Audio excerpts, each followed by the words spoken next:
Hello, everybody. Welcome to another segment of Shakespeare 400, Death, Remembrance, and Resurrection, a celebration of the 400th anniversary of Shakespeare's death by studying death in Shakespeare. One of the things I love teaching about Shakespeare, it's endlessly fascinating to me, is how many different kinds of courses you could do. You could do a topic, Shakespeare and romance or Shakespeare and love. That would be every bit as fascinating, every bit as interspersed with history. Shakespeare and war, Shakespeare and ambition, Shakespeare and the monarchy. It could go on and on and on and on. And so we, at this 400th anniversary of his death, figure we're going to focus on his reflections, his interaction with death. We've already talked about in the first two segments just how profoundly dangerous and fatal a place Elizabethan England could be, how mortality was everywhere between plagues and pox and the inability to treat basic rudimentary accidents, the difficulty in bringing children into the world, and once you got them into the world, keeping them alive, given a spate of diseases, the poor hygiene, the cramped conditions, the renegade rats and other vermin. What a really dangerous place it was. Life was short, and you really had to seize your pleasures while you may. Again, for the poorest of Londoners in Shakespeare's day, about 25 was the lifespan. And so they tended to do everything with bigger gusto in Shakespeare's day because there was so little time. And in this third installment, we're going to continue to look at some of the powerful ways that the culture of death, the memento mori culture, everything that was taking place in Shakespeare's England, really did influence what got into the plays, the poems, how Shakespeare's philosophy, his worldview, his ethos, his very theology was colored by the prevalence of death. And we begin in 1350. We go back a few hundred years before Shakespeare's day to the Great Plague of Italy, the first outbreak of the Black Death. This was the very first time that Europe, Western Europe, was absolutely hammered by the plague. 1348, it began in Italy, Genoa and Florence. We do believe that ships coming from the east, India, the central plains of the Middle East, ships coming from docking port in Italy, places like Genoa and Venice and Rome. The rats on the ships got off carrying the disease. Within a little short period of time, those rats had made homes and bred in England, all throughout Italy. The fleas then passed on the virulent flu to the Italian inhabitants who, unlike places like the Indian steppe, the central Asian plain, people had been living on and off with plague much more dramatically and much more pronounced for a lot of years, a lot of centuries. When it hit Europe, it really hit in an unprepared way. And so the great Italian Renaissance poet Giovanni Boccaccio, one of the great humanists, one of the figures, along with Francesco Petrarca and, of course, Dante Alighieri, one of the three great Italian figures who really did help usher in what we now know today as the European Renaissance. These humanists, these scholars, these Christian thinkers, these philosophers, were writing at the time. Boccaccio's famous work, great literary work, was the Decameron, the 100 Stories. A book of various stories from the Middle Ages and classical mythology, classical world, that were pulled forward and made relevant, and a remarkable collection, a treasure trove of stories. And in the introduction, the whole premise of the Decameron is a group of noble people trying to avoid dying from the plague in Florence in 1548. They get together, rich, young, attractive, noble people, primarily women, get together, and they're going to tell stories to each other as a way of passing the time. They've shut themselves out from civilization. They have locked themselves in from the places of resort where they would likely catch the plague. And this small group decided they were going to entertain each other for months at a time while the plague passed by telling stories. And this excerpt is from the very opening, the introduction of Giovanni Boccaccio's The Decameron, his account of what brought these noble people together. And the disease, the plague, by being communicated from the sick to the well, seemed daily to get ahead, and to rage the more, as fire will do by laying on fresh combustibles. What an image that is that Boccaccio talks about. It's as if every time you threw another log on the fire, it flared up and got worse. It's almost as if day to day, the plague kept generating this power. The more people that got sick and died, it didn't really contribute to thinning out the disease. It actually made it more virulent. The fire seemed to daily get ahead and to rage the more, as fire will do by laying on fresh combustibles. It was given, this plague, by conversing with or coming near the sick, and by touching their clothes or anything they had touched. The rags of a poor man just dead, being thrown into the street, two pigs, two hogs coming and rooting amongst those clothes, shaking them with their mouths. In less than an hour, they themselves, the pigs, turned around and died on the spot. And you think about that level of virulence. It was talking to the sick, it was touching something the sick had touched, or touching something that passed indirectly through the hands of a sick person. The very clothing of a sick person who died of the plague, tossed into the street to get it out of the house. Two big hogs come lumbering down the road. They mouth the clothing, tossing it about a little bit. An hour later, they drop dead of the plague as well. It began here, though. In the year of our Lord, 1348, there happened at Florence a most terrible plague, where in spite of all means that art and human foresight could suggest, for instance, keeping the city clear of filth, excluding all persons suspected to be infected, and not omitting prayers to God in frequent possessions. So what a remarkable thing. To the best of their knowledge, they tried to keep the city clear from filth, Florence, in 1348, as best they could. They kept out all people who were suspected of the city, who were suspected to have contracted the plague or been around people with the plague. And finally, their devotions. Frequent processions, candlelit, priest-driven processions, supplicating God to spare them. Despite all of those things, the plague began to show itself different from what it had been in the East. And this is another thing, perhaps because of the unpreparedness, the relatively virgin epidemiological a pool that the plague was drawing on. The people being stricken with the plague in Italy had not really experienced it before. Perhaps that's why the plague began to manifest itself differently than the symptoms that they had seen in India and parts east. There, where bleeding from the nose, in the places of its origin, bleeding from the nose was the fatal prognostic, right? When a sick person infected with the plague started to bleed profusely from the nose, it was pretty clear that that was a fatal form of plague. But here in Florence, it was different. There appeared certain tumors in the groin or under the armpits, the lymphatic system, right? Some as big as a small apple, others the size of an egg, and afterwards, purple spots in most parts of the body. In some cases, large but few in number were these pustules, these tumors. And you may recall, some of you may know this already, the old nursery rhyme, ring around the rosy, pocket full of posy, ashes, ashes, we all fall down. Imagine little girls on the street holding hands and dancing in a circle. And it's kind of a child's game, right? You sing the little rhyme, the jingle jangle rhyme, and then ashes, ashes, we all fall down, they all fall down. That, of course, was a child's song that originated from plague states, just like Florence here. Ring around the rosy, as Boccaccio described it. In the final stages of the plague, the tumors, the buboes, got purple rings around them. So ring around the rosy, pocket full of posy, pockets full of flowers. And one of the things that they did to try to avoid the plague, they believed, many of the Europeans at the early stages of the plague, they believed it was transmitted through the air. They were kind of right. They didn't understand pneumonic transference of disease, coughing and sneezing so much. But they thought that sometimes the overcast skies, cloudy, dark days, winter days could somehow poison the air. Exhalations from the ground or a rottenness in the atmosphere could lead to one breathing in the plague, they thought. And so they would have pockets full of flowers or pockets full of rose petals. Sometimes they would have oranges with other spices on them that they would put up to their noses, and they would breathe. So ring around the rosy is that fatal purple circle that came to surround these buboes. A pocket full of posy, everybody had their pocket full of fresh-smelling flower petals to try to stave off the infection, but it didn't work. Ashes, ashes, we all fell down. And you can see Boccaccio alluding to that, right? Some of these tumors in the groin, under the armpits, some of them as big as a small apple, others the size of an egg, and afterwards purple spots in most parts of the body.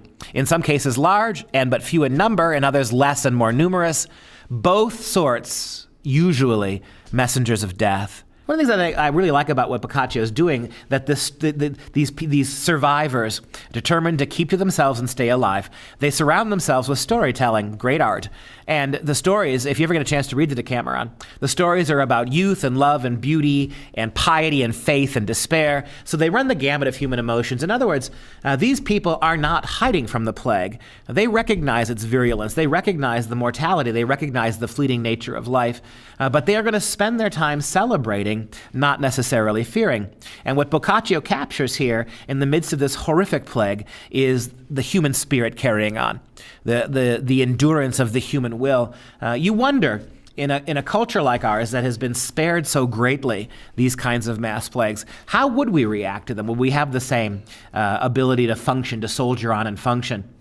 He gives you a little bit more description here. He says, every place was filled with the dead. A method was taken up as for pitying the dead, for the neighbors, assisted by whatever porters, cartmen they could meet, to clear all the houses of the dead and lay the bodies at the doors. And every morning great numbers were brought out in this manner, from whence they were carried away on biers, 2 or 3 at a time, on planks or sometimes tables. And sometimes it happened that a wife and her husband, 2 or 3 brothers, and a father and son had been laid together. It has also been observed, whilst 2 or 3 priests used to walk along before a corpse with their crucifix on to burial, and when they knew but of one person, here they're burying 6, 8, or more at a time. Nor was there any to shed tears, a few tears over all this dead, for things were come to pass that men's lives were no more regarded than the lives of so many beasts. They could not deal with it. They did not have enough living people. Even from morning to night, from night to morning, thousands died, and neighbors got together to carry the bodies to the doorstep so the cartman could come and take them. And if we look at the winding down of Boccaccio's description of a plague, what can I say more? Such was the cruelty of heaven, and perhaps of men, that between March and July, upwards of 100,000 souls perished in the city. Whereas before that calamity, nobody even dreamed that there were 100,000 people in the city. What magnificent dwellings, what noble palaces were then depopulated to the last person. What families extinct, what riches left behind, and no known heir to inherit. What members of both sexes in the prime of youth, whom the great doctors of the ancient world, Galen, Hippocrates, or Asclepius, who would have declared in perfect health after having breakfast with their friends, having died by dinner time and departed to the other world. How quickly it happened. Really a remarkable circumstance. And if you think about this level of carnage, this incredible toll taken by this, no families escaped.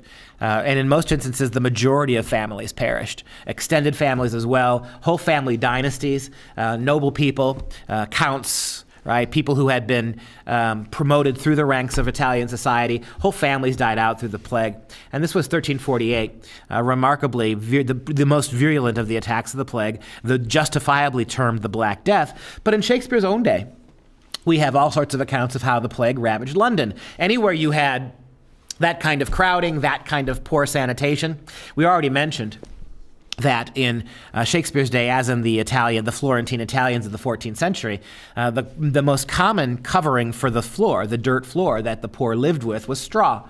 So you would strew straw rushes on your dirt floor. It insulated the floor. It made it much more comfortable to walk on, easier to clean, provided some softness, some comfort, especially in the wintertime. Unfortunately, it was also a tremendous home, those layers of straw, older and older straw beneath it, tremendous nests, prefabricated nests, if you will, for the very rats that would prove to be the problem.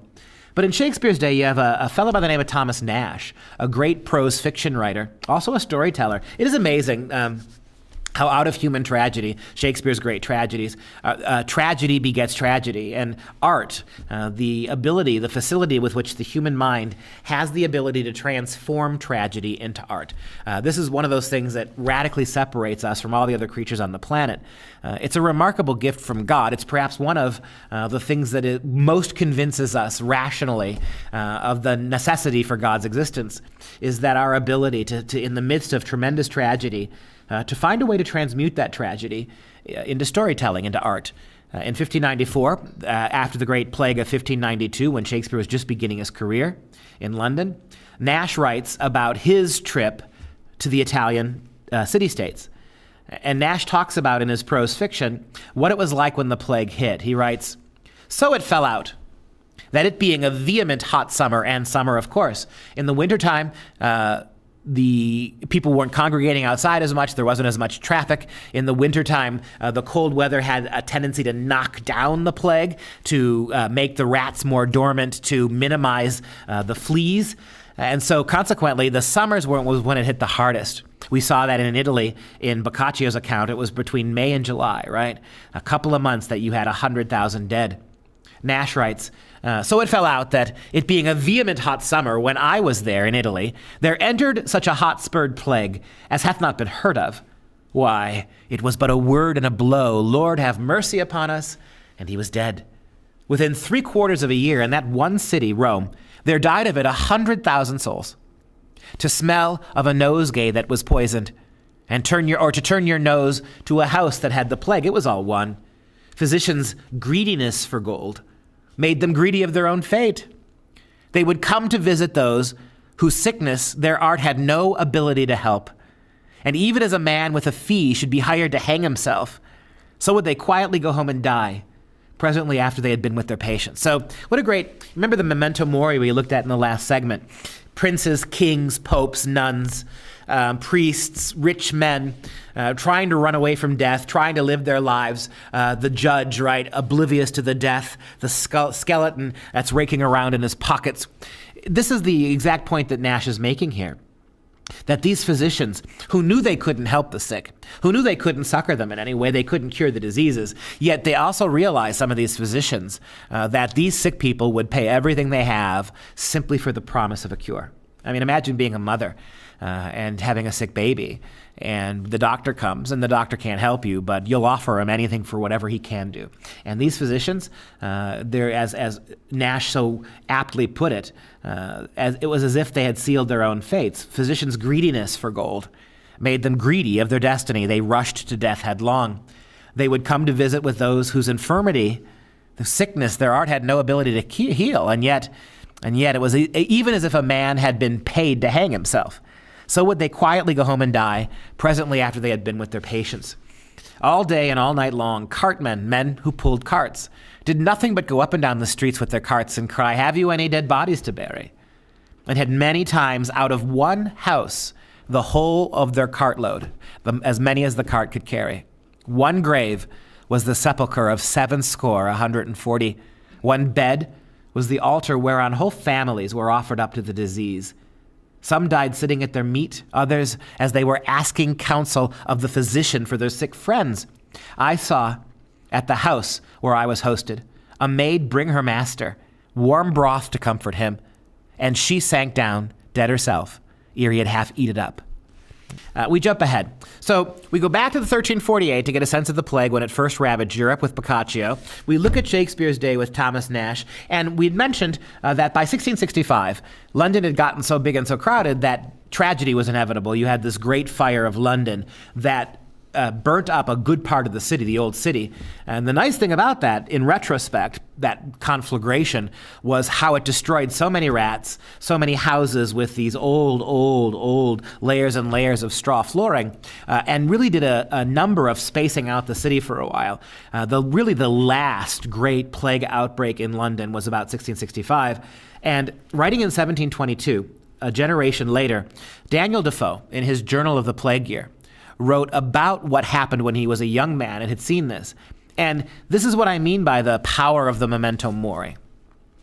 These people were surviving. They were not morbid. They were not deluding themselves with this kind of carnage. There was a certain philosophical and moral comfort that came from being able to look death physically in the eye.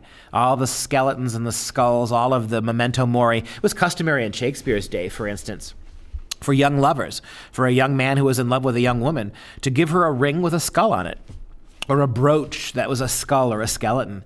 This was a way of telling the person you loved, I see you for more than just physical things. This skeleton, this ring with a skull on it, is a reminder that we're going to die and that my affection for you is more than physical. And so there's something kind of romantic about that in that turn. Daniel Defoe shows us in 1722 the philosophical nature that arose from that kind of plague. He writes, "Such a near view of death by the plague would soon reconcile men." If we had it again, Defoe said, it's been 40, 50 years since we've had that plague. And Defoe is not so much missing the plague as he is remembering how it brought people together.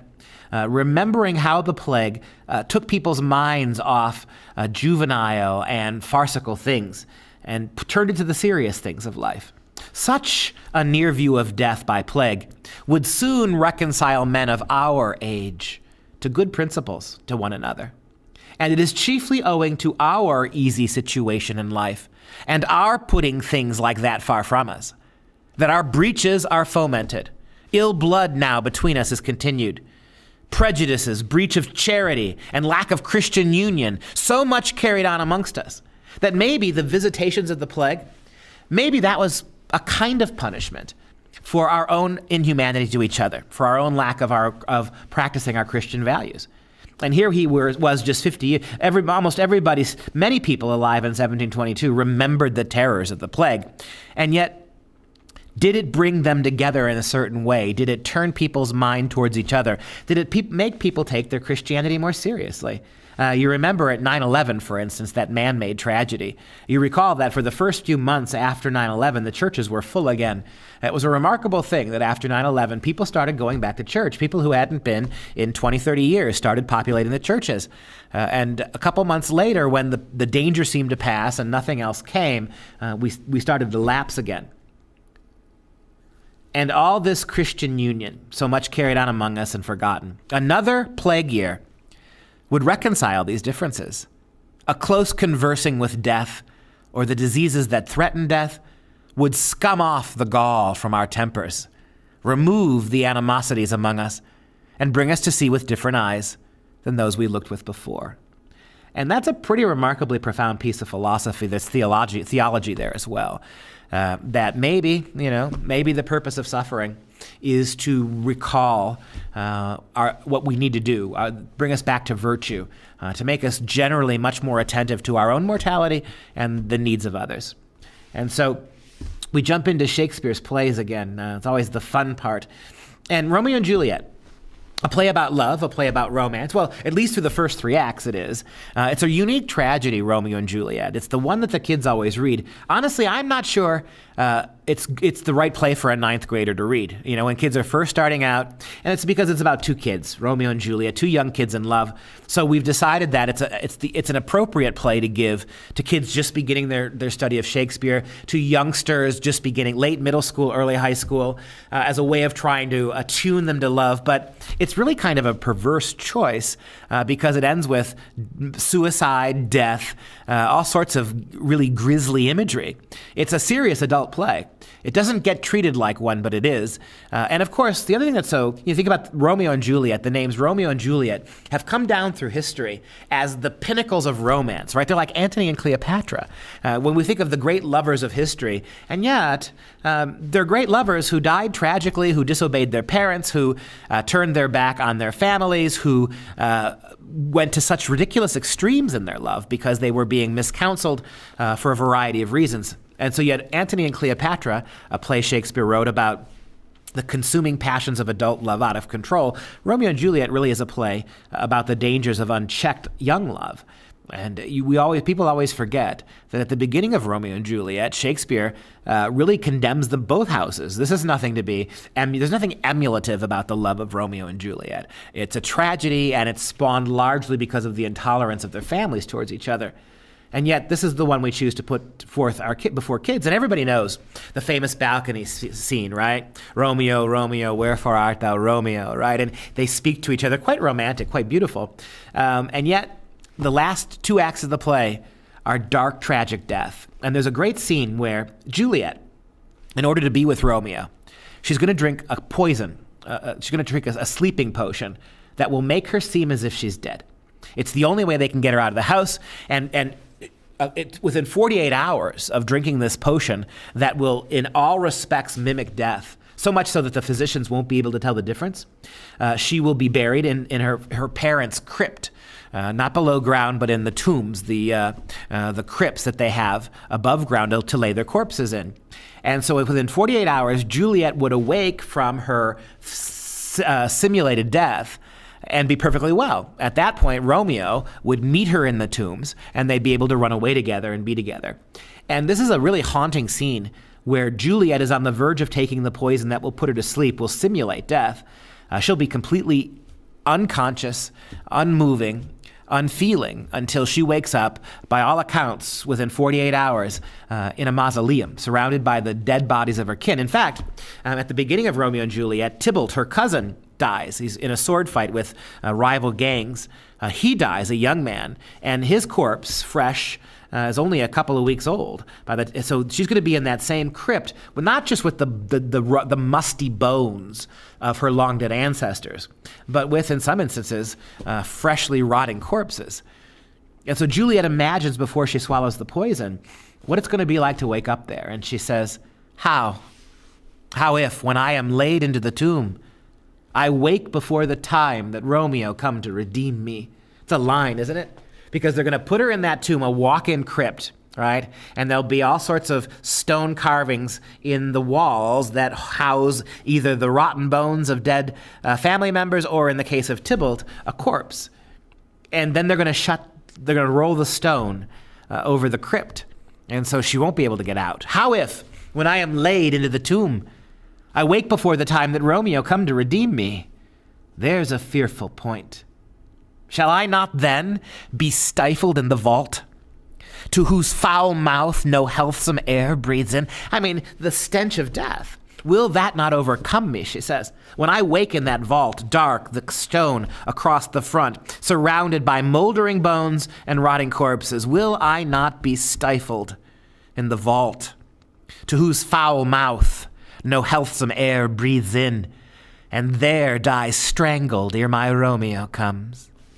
And she goes on, or if I live, is it not very like the horrible conceit of death and night, together with the terror of that place, as in a vault, an ancient receptacle, where for these many hundred years the bones of all my buried ancestors are packed, where bloody Thibault, yet but green in the earth, lies festering in his shroud, where, as they say, at some hours in the night, spirits resort. And you see here, this wonderful yoking between the very physical, tangible realities of death, right? These are the bones of my ancestors, right? But they're green Thibault, and that's not green with envy. We know that this is a reference to the greenness, the pallor that comes over an ashy corpse as it begins the process of decomposing. Thibault, green in death, right? Where bloody Thibault, right? His wound, he was stabbed to death. The scars of that remain. Where bloody Thibault, yet but green in the earth, new here below ground, lies festering in his shroud. Whereas they say, and there's the metaphysical, churchyards, right? Where other such spirits haunt the night. A place where not just bodies decompose, but restless spirits, horrific images and bogies haunt. At some hours in the night, spirits resort. Alack, alack, is it not like that I, so early waking, what with the loathsome smells and shrieks, like mandrakes torn out of the earth, that living mortals hearing them run mad? That's a great line. There's a root, the mandrake root. It was considered to be, among other things, the devil's root, because the mandrake root got its name from its shape. It looked like a little gingerbread man, often, a little head, a couple of arms, and a couple of legs. And so it was said that the mandrake root, when it was ripped from the ground, shrieked like a human would being displanted from its location. And so go back to the quote, right? So early, what about me? What is it? Is it not likely that I, so early waking, with that loathsome smells, the shrieks like mandrakes torn out of the earth, so that living mortals hearing them run mad? Oh, if I wake, shall I not be distraught, environed with all these hideous fears, and madly play? Will I lose my mind, she says, and madly play with my forefathers' joints, and pluck the mangled Thibault from his shroud, And in this rage, with some great kinsman's bone, as with a club, dash out my desperate brains? I mean, it's pretty hardcore for a love story. Hard to get around that. The thing we want to remember, too, about Shakespeare's world is that love and death were deeply entwined with each other. All throughout the Italian Renaissance and well into Elizabethan England, images of death and love, particularly sexual love, oftentimes go hand in hand. And we see here in this tomb madness, desire, bodies, terror, and you see, and this is a place of death and finality. It's also a place of beginning. It's a place where this is where Romeo and Juliet are going to meet to begin their new life on their own, away from their parents. So many things in Shakespeare's day. Let's just say this: everything in Shakespeare's day, every meaningful thing had to be processed through the graveyards. The pivotal scene in Hamlet, as we saw last week, took place in a graveyard. It's where death was finally actualized for Hamlet. It's also the place he got his faith back. This is the place of carnage and death and rot. It's also the place, theoretically, where Romeo and Juliet will begin their new love and their life together. That the image there is so powerful. Will I in my madness play with my forefather's joints, and pluck the mangled Thibault from his shroud? And in this madness, with some great kinsman's bone, as with a club, dash out my own desperate brains. And moving to the philosophical side of death, right? There's something very sobering and something very chilling about confronting death in the very visceral way that Hamlet does with the skull of Yorick, that Juliet envisages confronting it directly in the tombs of her forefathers. Something very graphic about that. But we step back a little bit and see how the moralized, and we saw it with Daniel Defoe, right? That the 50 years absence of the plague caused Defoe to look around England, look around London, a London relatively free of the plague, and to suggest the possibility that, not wanting the plague back, but to suggest the possibility that without it, have we become better people? Did we learn anything from it? Is the plague now so far removed from us that we can indulge in vanity? Remember, vanity is the great image of the memento mori. What is the purpose of the memento mori skull, the skeleton, these kinds of poetic utterances by Shakespeare? It's to get us to refrain from being vain. Too proud in self, too proud in body, too proud in our pleasures, too proud in our wealth, too proud in our family name. What is it when it's all said and gone? But the philosophical aspects of death linger on in Shakespeare. This is from one of my favorite plays. This is Measure for Measure. And in the play, a young man by the name of Claudio is sentenced to death. He's very young, and he is going to be executed in 3 days. The Duke of Vienna, a man by the name of Duke Vincentio, he knows that he's going to spare Claudio, but not until Claudio learns the memento mori lesson. So disguised as a friar, the Duke visits Claudio in prison and tries to get him prepared for death. Here's the speech that the Duke gives the terrified young man. Now remember, Duke Vincentio knows that Claudio's not going to die. He has the power to spare him. But rather than tell Claudio that, look, kid, it's okay, you're going to be fine. Don't worry about your crime, it's going to be fine. The Duke sees value in helping Claudio grapple with the nature of death. Here's the profoundly philosophical speech that Duke Vincentio gives to Claudio. He says, "Be absolute for death. Either death or life shall thereby be the sweeter. Resolve yourself, young man, you die tomorrow. Be absolute for death. And if you live that way, if you live convinced that you're going to die, either your death or your life shall thereby be the sweeter. Understand it. If you reconcile yourself with death now, and the whole point of Christ's great promises are to reconcile us to death, this is not our home. This is not the world we belong in. Death is not a horrible thing to fear. It's a passageway to eternal life, if your mind is right. Be absolute for death. And if you do that, either death or life, whichever shall come, shall thereby be the sweeter. I need you to reason thus with life. This is how I want you to think about life, the Duke says. If I do lose thee, I do lose a thing that none but fools would keep. What is life? It's a breath. Literally, one breath shy. Stopping one breath means you're no longer with us. What is life? 'Tis nothing but a breath thou art. and a breath servile to all the skyey influences that dose this habitation where thou keepest hourly afflict. Don't you know there's 1,000 things? From the lightning that could blast you into oblivion to the tiniest mosquito that could infect you and kill you tomorrow. This breath, the only thing keeping you alive is one breath to the other. And what a vaporous, insubstantial thing is a breath. How easily it could be choked. Reason thus with yourself. If I do lose thee, life, I do lose a thing that none but fools would keep. A breath thou art, servile to all the skyey influences that dose this habitation where thou keepest hourly afflict. Merely, the longer you live, the more you are death's fool. And that's a great memento mori image, isn't it? Death is the fool. Death is the court jester. You run away from him all you want, but every step you take away from him, you get one step closer to him. I explain it to my kids at the university all the time. By all means, 3 hours a day on the treadmill, watch what you eat, diet, exercise. It's all fantastic. Just keep in mind that as you're racking up the minutes on the treadmill, however long you're going to live, you're getting closer to your death. It's a sobering thought. But as Duke Vincenzio says, if this is the reality, by all means you should take advantage of life. But if this is the reality, why the desperate need to keep it, he says. Merely, thou art death's fool. For him thou laborest by thy flight to shun, and yet you run toward him still. There's nothing you can do.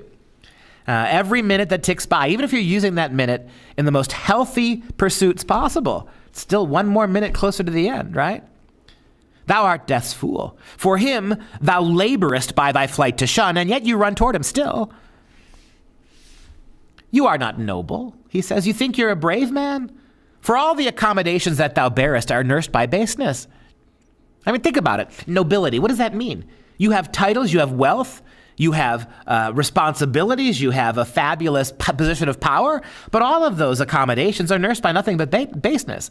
The things that befall lesser men befall you too. The cold, the toothache, the hemorrhoid, right? The scrofula, the pox, the plague. For all the accommodations that thou bearest are nursed by baseness, you are by no means valiant. You consider yourself a brave man, and yet you do fear the soft and tender fork of a poor worm. The bravest men I know, when confronted with a hissing snake, back down, right? A simple worm is enough to terrify us. The things that can kill us are so sometimes insignificant. Thou art by no means valiant, for thou dost fear the soft and tender fork of a poor worm. The very best of rest is sleep. We love sleep, right? And my students, I tell them all the time, you'd rather be asleep than here right now. And they shake their heads, yes. Thy best of rest is sleep. And that you often provoke for yourself. Yet you grossly fear your death, which is no more. What differentiates death and sleep? It's a going away. It's a losing of consciousness, right? Who's to say that death isn't just sleeping? Sleep is something that you provoke. You long for it.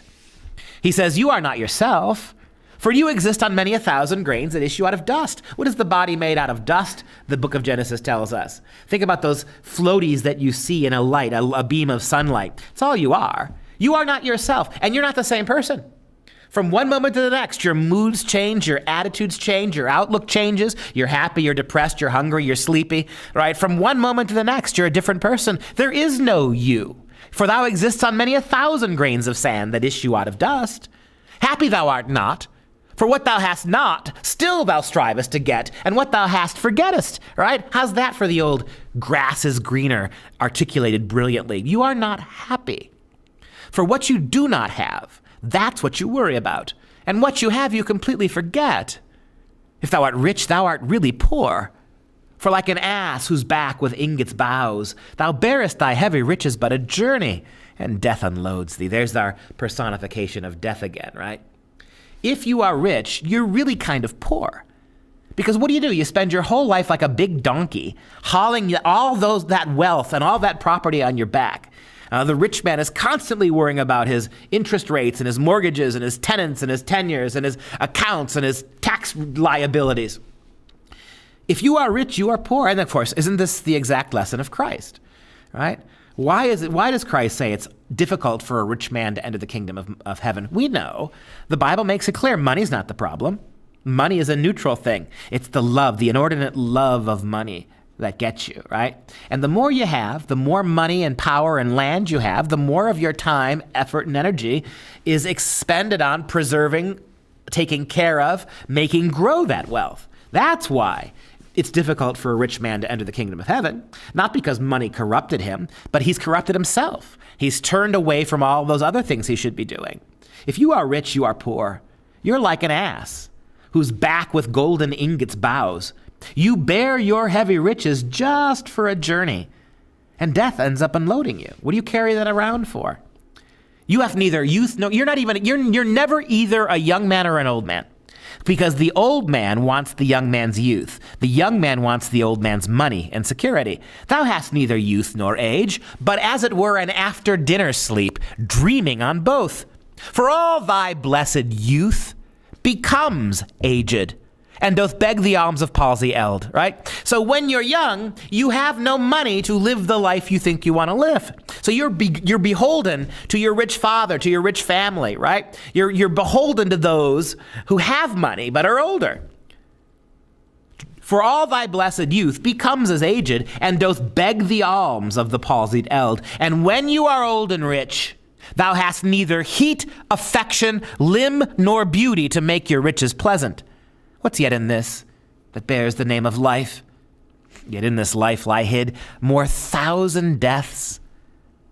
Yet death we fear that makes these odds all even. What's the one thing that will level all these distinctions? What's the one thing that will bring peace? What's the one thing that will take away these day-to-day anxieties? Death. Death makes all these odds even. Now that's wise counsel from the Duke in disguise as a friar. And Claudio takes it. His response is, thank you, sir. I study now to die, right? And yet, not 10 minutes later, after the Duke leaves, Claudio's visited by his sister, and she holds out hope that he may live. Yes, it's true. The man who sentenced Claudio to death will allow Claudio to live if Claudio's sister Isabella sleeps with him. A terrible kind of mercy, right? So Isabella visits Claudio and has to tell him, you can live, but at my shame. At which point Claudio's first reaction is, no, I can't do that. That's dishonorable. But the more he thinks about it, right? 23 years old, the more he thinks about it, he turns to his sister. Sister, is it really such a big thing? Right? It's a horrible scene. And he tells her, right? She gets mad at him when Claudio says, is it really that big of a deal? And she yells and screams at him. Claudio comes back at her, the man who just heard the long, patient oration of the Duke about the tranquility of death, the leveling of death. It's easy to hear that as morality. It's easy to hear that sermon. But when it's your life on the line, it's not so easy to follow it. Despite being reassured by the Duke, the very the smallest sliver of hope that he may yet live makes him say this to his sister. Sister, do you understand, sister, what death is? He says. But to die and go we know not where. To lie, our bodies to lie in cold obstruction and to rot. This sensible warm flesh to become a kneaded clod, and the soul, the delighted spirit, to bathe in fiery floods, or to reside in thrilling region of thick-ribbed ice, to be imprisoned in the viewless winds, and blown with restless violence round about the pendant world. Is that it's bad enough, sister, what happens to the body. Imagine yourself, sister, that these warm limbs turned into a chilled lump in the ground. And what about our souls? What if we are imprisoned in the viewless winds and blown with restless violence round about the pendant world? Or to be worse than worst of those that lawless and uncertain thought imagine howling. And what if there is hell, sister? And what if we're there? 'Tis too horrible. The weariest and most loathed worldly life that age, ache, penury, imprisonment can lay on nature is a paradise to what we fear of death. Better to be a slave, better to be a broken, sick, impoverished slave than to rush into that undiscovered country. Death, that great to be or not to be speech from Hamlet. Remember that one, right? Where Hamlet's trying to figure out if life or death is more important. Is it somehow brave to stay alive when you suffer? Isn't it more brave, Hamlet says, to kill yourself? To be or not to be? That's the question. Is it nobler in the mind to suffer the slings and arrows of outrageous fortune? Or to take arms against a sea of troubles and by opposing end them? Think about it, Hamlet says. Is it better to die, to sleep? Aye, there's the rub. For in that sleep of death, what dreams may come when we have shuffled off this mortal coil must give us pause. The reason we don't kill ourselves when we're miserable is because we are terrified that we may be going to something worse. It's exactly what Claudio says here. To imagine those that lawless and uncertain lie howling. 'Tis too horrible, sister. The weariest and most loathed earthly life that age, ache, penury, and imprisonment can lay on nature, it is a paradise to what we fear of death. And in 50 lines, you go from this stirring anthem about why life, in the grand scheme of things, is subordinate to faith, to hope, to what comes next, to this visceral, very visceral clinging to the last shroud of life as long as you possibly can. And this is the genius of Shakespeare. He could see so clearly the Christian philosophical, theological truth and justice of what Claudio heard. But Shakespeare can also feel this too, right? That immediacy of the person whose time is now. Right? It's one thing to think about your death 50 years down the road and wax philosophical about it. It's another thing to be staring the hangman in the eye. We talked about the death of kings. From Richard II, great history play. King Richard II is deposed by his enemies. He has lost his crown. He's a young man, very young man. He's lost his crown, he's lost his faith, and he's lost his hope. And we see the death's head, the skull, that reminder of earthly mortality, surrounded by the crown. What even crowns, even the power of popes and kings and emperors, it's meaningless in the face of death. Here's Richard's powerful statement after he finds out he's been deposed. For God's sake, let us sit upon the ground and tell sad stories of the death of kings. For within the hollow crown that rounds the mortal temples of a king keeps death his court. And there the antic sits, scoffing his state and grinning at his pomp, allowing the king a breath, a little scene to monarchize, to be feared and kill with looks, infusing him with self and vain conceit, as if this flesh which walls about our life were brass impregnable. And humored thus, death comes at last, and with a little pin bores through his castle wall. And farewell, king. Think about that. In the fair golden rounded crown that circles the temples of a king, that's where the real king of all flesh lives. We kings think we have this divine right. We think we are God's appointed on earth. But you know who the real king is? It's the death. It's the skull that sits between that crown. It's death who's constantly watching you. He's the king of all earthly things. Keeps death his court. And there that antic sits. And he scoffs at us. He scoffs at our command, our rules, scoffing our state and grinning at our ceremonies. Death allows us just a little breath, one little scene, to monarchize, to frighten people with our looks, infusing the royal king with vain and self-conceit, as if somehow these kings with all their power were immortal. Well, they're not. At last comes death with a little pin, bores through the skull, and farewell, king. Let's indeed sing sad songs about the state of kings, whether peasant, whether gravedigger, whether king's jester Yorick, whether the king himself. The great equalizer is death, and nobody wrote about it better than Shakespeare. And we'll talk about Shakespeare's way out of death, how resurrection at the end of his life and redemption came to trump images like this in his final plays.